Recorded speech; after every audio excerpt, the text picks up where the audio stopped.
In Star Wars: The Clone Wars, Admiral Worf Yularen is one of the show's heroes, a staunch loyalist and one of his Jedi superior's most valuable allies.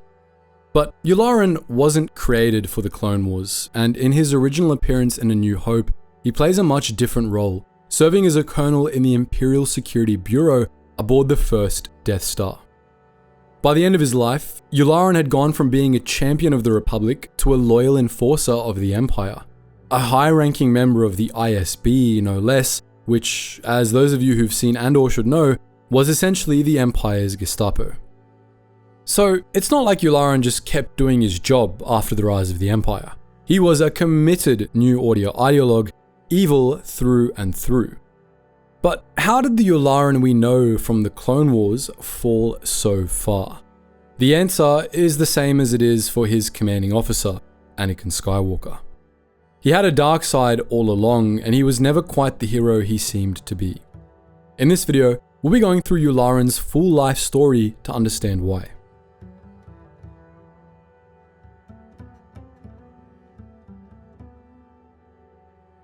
Like many of the prominent naval officers that served the Republic during the Clone Wars, Worf Yularen came from a family with a long history of naval service.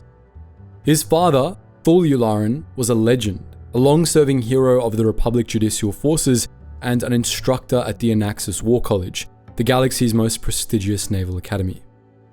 Though he and his family were Coruscanti, Worf Yularen grew up on Anaxis, where he was immersed in naval tradition all throughout his childhood. He and his family lived in the Serpa Hills, the wealthiest and most exclusive neighborhood on the planet, home to the estates of the galaxy's oldest naval families. As might be expected from someone who grew up in this environment, Yularen was obsessed with naval history from a young age, obsessively studying the history of the Republic Navy and the Navy's time-honored traditions. Given his background, Yularen could have easily landed a comfortable command with the Judicial Forces, but he instead decided to serve in the Planetary Security Forces after graduating from the Prefsbelt Academy. Rather than choosing a comfortable career, Yularen wanted a posting where he could expect to see action and accomplish something, and so he got himself an assignment to the Quaimar Sector Forces. Located on the Outer Hydian Way in the far north of the Outer Rim, the Quaimar sector was remote and plagued with pirate gangs, harassed by the Thalassians on one side and the Circerdians on the other. Yularen rose to the rank of captain during his time with the Quaimar sector forces, and he won renown driving slavers from the Listahol Run and attacking Circerdian pirate bases out in wild space. He also served on missions unrelated to the Quaimar sector from time to time. In 34 BBY, he served as a military observer with a judicial task force involved in a standoff with a corporate alliance fleet, commanded by the feared Admiral Trench that had blockaded Malastare. In the Battle of Malastare Narrows, Yularen's expertise fighting Circerdian pirates helped the Judicials deal with the Circerdian privateers the corporate alliance had brought to the battle, but Trench's strategic genius nearly won the corporate alliance the day before the intervention of a Jedi-led task force.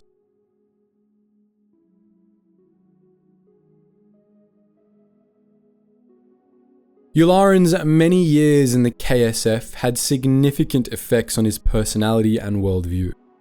While his military upbringing and education had already taught him to value order, discipline, and authority, his experience with the chaos in the Outer Rim solidified those views, giving Yularen a hatred of the disorder of the Republic's fringe. His service also instilled him with a deep hatred of corruption and an obsession with rooting it out and maintaining operational security. Many of his campaigns against the Circerdian pirates had been thwarted after corrupt Republic officials tipped off the enemy, and this infuriated Yularen to the point that he made a career change. Sometime after the Battle of Malastare Narrows, Yularen resigned his commission in the Quaimar sector forces and got a job with the Senate Intelligence Bureau, determined to root out the corruption that infested the Republic. For about 10 years, Worf Yularen served as a special agent with the Senate Intelligence Bureau, tasked with investigating corruption in the Senate. He managed countless cases of Senate corruption, assembled dossiers on every senator, and investigated many senators for shady dealings. This made Yularen many enemies, however, both in the Senate and the Bureau itself, where corrupt officials felt he was doing his job too well. Yularen soon found himself being constantly sidelined, stonewalled, and blocked by his superiors, and some senators began paying off corrupt subordinates of his to taint Yularen's dossiers with misinformation.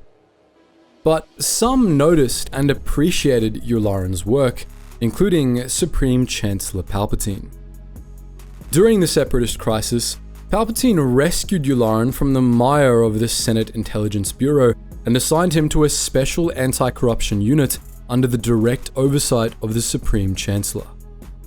In his new position, Yularen was charged with investigating government officials' ties to the Separatist movement. Yularen quickly became an admirer of Palpatine and the direction he wanted to take the Republic in, becoming a loyal agent of the Chancellor's inner circle. But Yularen still had many enemies in the Senate, and they starved his special unit of funding, ultimately forcing him into early retirement on Anaxis. There, Yularen sat out the rest of the early Separatist crisis, but he wouldn't remain idle for long.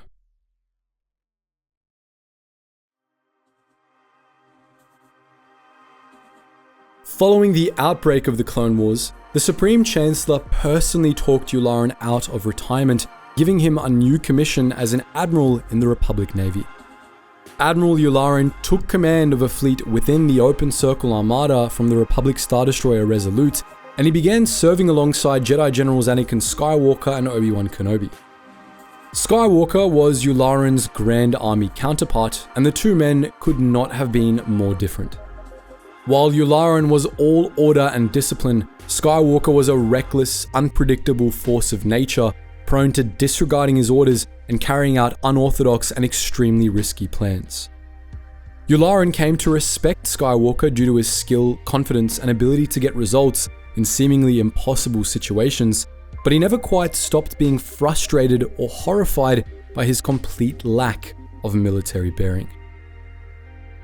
Nonetheless, the two worked quite well together, with Skywalker's unorthodox tactics and Yularen's discipline balancing one another out most of the time. The two worked together to break Admiral Trench's blockade during the early stages of the Battle of Christosis, and Admiral Yularen also saw action above Teth from the bridge of the Spirit of the Republic, helping drive Asajj Ventress's forces from the planet. Yularen spent most of the first half of the war aboard his flagship, the Resolute, with which he repeatedly led Republic naval forces to victory. Yularen commanded Republic forces during the Navy's final battle with the Separatist dreadnought Malevolence, fought a series of battles against General Grievous across the southern Mid-Rim, saved Republic task forces at Quell and Tullaran, and led his fleet to victory in key battles over Ryloth, Deveron, Geonosis, and Camino.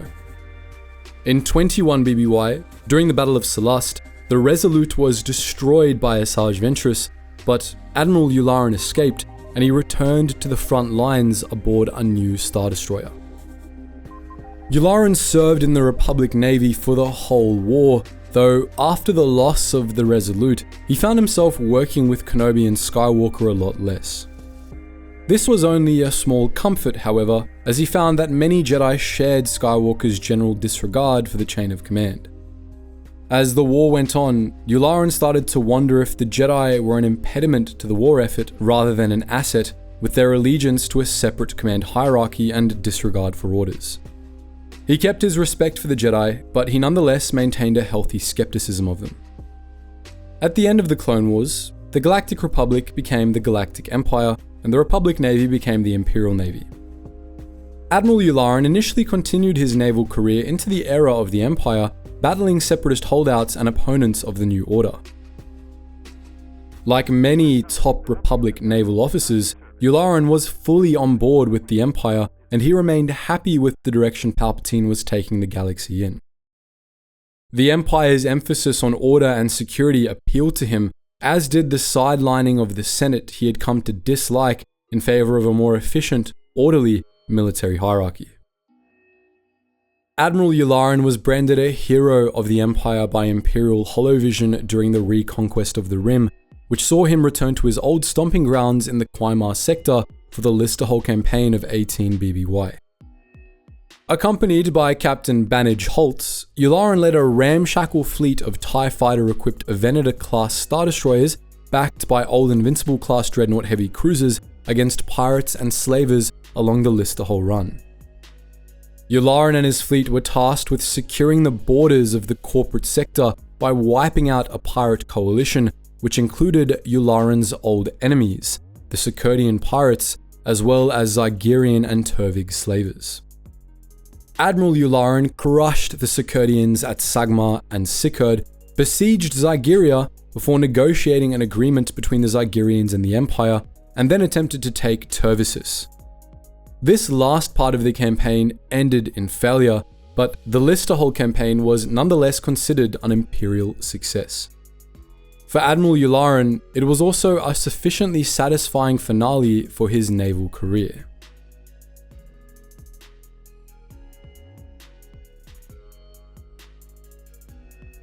After the end of the Listerhall campaign, Yularen left the Imperial Navy to return to his old job as an intelligence agent.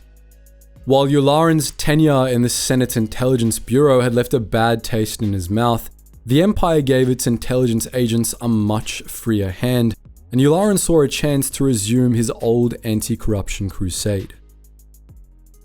He joined the Imperial Security Bureau, the Empire's secret police, a move that cost him some respect with his naval peers, but won him influence with the Emperor's inner circle. Yularen eventually rose to the rank of colonel within the ISB, one of the Bureau's highest ranks, and he commanded his own special task force within the organization. Yularen and his task force went after the enemies of the Emperor, corrupt senators, ministers, and military officers, and anyone in a position of power with ties to Separatists or the criminal underworld. They oversaw numerous purges of those Yularen considered to be disloyal to the New Order, and they were also handed special missions, like investigating all the senators that had signed Padme Amidala's petition of the 2000 before the end of the Clone Wars. Colonel Yularen's effectiveness, unquestioning loyalty to the Emperor and the New Order, and his focus on purging Imperial ranks of weak links were well known, and they made Yularen a man to be feared. Yularen's job in the ISB was much different from being a naval officer or a Senate intelligence agent, but he was nonetheless quite good at it, and he found it more satisfying than his previous intelligence work had been. While working in Senate intelligence required Yularen to be impartial, working with the ISB did not. On the contrary, his job was to enforce New Order politics, and Yularen's strong loyalty to Palpatine, which would have been seen as bias under the Republic, made him well suited to the ISB's work. During the early stages of the Galactic Civil War, Colonel Yularen and his task force were posted to the Death Star, which was finally nearing completion. Yularen commanded all ISB personnel aboard the battle station, and he and his subordinates oversaw surveillance, investigations, interrogations, and punishment for Imperial personnel aboard the Death Star that the ISB considered suspicious. Colonel Yularen had several undercover ISB operatives aboard the Death Star as well, including at least one of Grand Admiral Tarkin's aides. These were to facilitate Yularen's true job aboard the Death Star, to keep tabs on the many powerful and ambitious Imperial power players aboard the battle station, and to ensure that they and their personnel either remained loyal to the Emperor or were removed.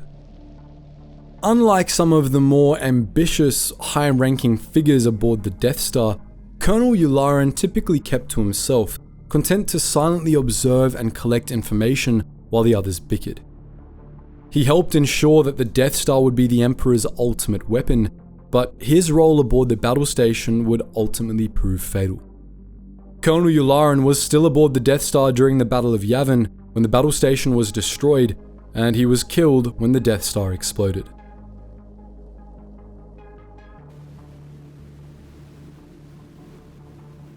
All told, Colonel Yularen had a colourful career, serving as a naval officer and secret police commander with a similar level of competence, efficiency, and dedication, both under the Republic and under the Empire. In spite of his changes in career and allegiance, Wolf Yularen's beliefs and view of the world largely remained consistent all throughout his career. He was a man who valued order, discipline, and security highly, and his immersion in military tradition, the political environment of the empire, and his frustrations with Republic corruption turned those values into committed authoritarianism. Like many former Clone Wars era naval officers, Yularen was so caught up in his hatred of renegades, disorder, and enemies of the state that he never considered what they were fighting for. After all, Yularen had never been loyal to the Republic for its principles. He was loyal to the Republic because it was the governing authority and because he believed that it brought order and civilization to the galaxy. He may have been a committed loyalist, but it wasn't really the Republic he was loyal to. It was the government in abstract. When the Empire came along, Yularen's loyalties went unchanged, especially since the Empire represented his own values much better than the Republic had. It ostensibly stood for order, security, and control, and it pledged to put an end to the corruption and abuses of the Republic. As we've discussed in the past, it didn't really do those things, and corruption especially actually got worse under the Empire, but because Yularen was given a much freer hand to prosecute it, and because the real power in the Empire was concentrated in the military chain of command, Yularen still respected the New Order much more than the Republic. The last part there, the nature of the Empire as a military dictatorship, was also a key factor in why Yularen supported it. Yularen was acclimated to the military chain of command and how military authority worked, and it appealed to his sense of order and discipline in contrast to the Republic's civilian authorities in the Senate and the Senate Intelligence Bureau. He preferred military authority, and his main issue with the Jedi was how they flaunted and operated outside of it. A galaxy where everything was subject to military authority was to his liking, and it fit his understanding of the Order. Accordingly, Yularen was completely intolerant of rebellion, unrest, or really dissent of any kind. Such things were rarely tolerated in the military climate Yularen spent most of his life in, and Yularen saw such things as inherently disorderly, and those that were rebellious as troublemakers, or worse, disruptive to the peace and security of the galaxy. Instead of seeing how imperial tyranny inevitably provoked such responses, he fixated on the chaos of the reaction, blaming the oppressed for fighting back rather than the greater problems that drove them to those lengths. This wasn't something Yularen picked up under the Empire. Many of the Separatists and pirates he had been so eager to fight during his service to the Republic became Separatists and pirates largely because their worlds had been failed by the Republic, leaving them with few other options. Such things didn't matter to Yularen under the Republic, and they certainly didn't matter to Yularen under the Empire. Wolf Yularen had a fatal flaw. He only understood peace and order as a lack of conflict, when in reality, they're a lack of the dysfunctions and injustices that cause conflict. He believed that, rather than being achieved by fixing the galaxy's deeper problems, peace and order had to be forced on the galaxy at blaster point, and he failed to see how that created the very conflict he despised. Under the Republic, this didn't lead Yularen to do much damage.